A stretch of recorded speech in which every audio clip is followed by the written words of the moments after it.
What's going on, everyone? In this video, we're going to be talking about why you should stop taking one-day bookings.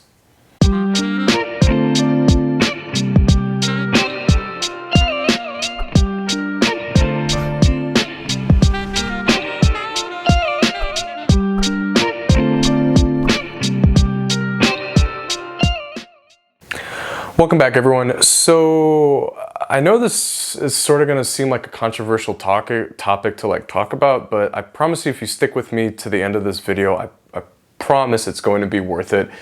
And what I'm going to talk about is going to make sense. I came to this conclusion through managing vacation rentals for the past over 4 years now. When I first started, I sort of was desperate to make as much money as possible, to apply it to other builds and save as much money as possible. I wasn't as busy as I am today, and I would take any bookings that came my way.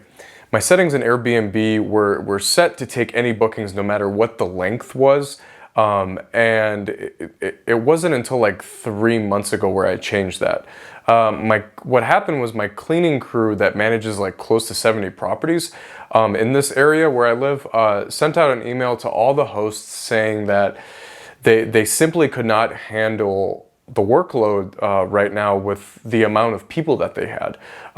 Just like a lot of businesses right now, they are experiencing a labor shortage, and they weren't taking on any new clients, and they're just completely gonna. What they sent out was they're essentially saying they're completely gonna stop taking one-day bookings. At first I was furious because I knew that I would have 2 to 4 days open on my schedule every month. That would translate to losing about $300 to $600 a month. I tried to convince the cleaning company to take on the one-day bookings, but they simply just, again, couldn't handle the workload.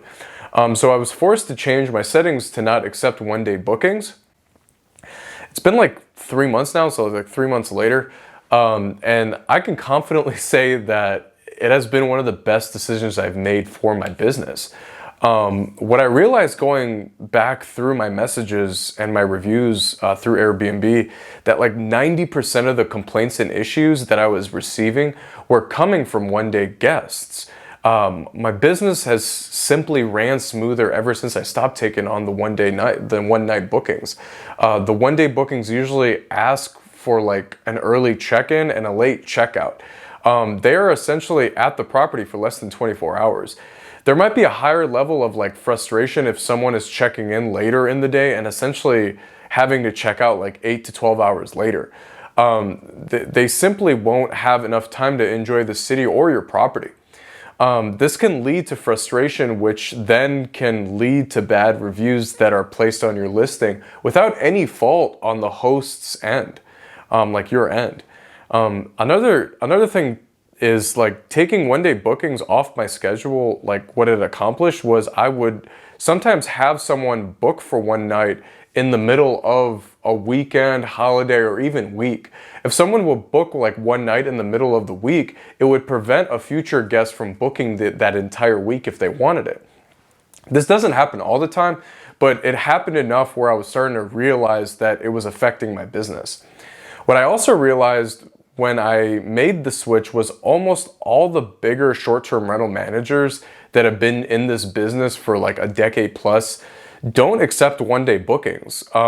Some managers I've seen in the Outer Banks, which is a city on the coast of North Carolina, don't accept anything less than 1 week. Maybe these managers know something that we don't, which is what I'm talking about right now. Something very interesting happened also when I made the switch to 2-night and above bookings. I realized that Airbnb's algorithm acts differently depending on what your settings are. Airbnb and other online travel agencies like VRBO will try to have your property booked without having any gaps in your schedule. This will take some time to accomplish when you make the switch. If you already have one-day bookings for an upcoming month. We didn't have any bookings in December when we made the switch in early October. We only have 1 day gap in this, a 1 day gap in the schedule, and I have had 0 complaints from any guests. So for December, there's only a 1 day gap and the whole schedule is full. I'd recommend like trying this for like 3 months. Give it 3 months and see how it affects your business. If you're cash flowing great and don't mind taking that slight hit to your cash flow, I'd recommend doing it. Worst case is it doesn't work out and you can just go back to taking one-day bookings. Again, I hope this video has been like helpful in opening your eyes to this weird topic.